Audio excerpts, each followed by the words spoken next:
In this video, I'm going to show you some examples of the way you use a split strategies to teach addition with your child. First of all, you could use any number, and it might be a great idea to use a two-digit number, just like the number 45. When you're doing the split number, you're looking at halving that and looking at what does the 4 and what does the 5 represent.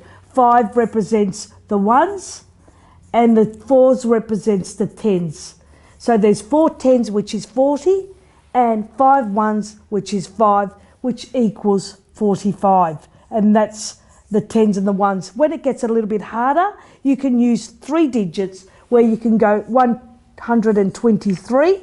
Then you're understanding that this is the hundreds, this is the 10s, and this is the ones. And you're splitting the numbers so they understand place value in additions.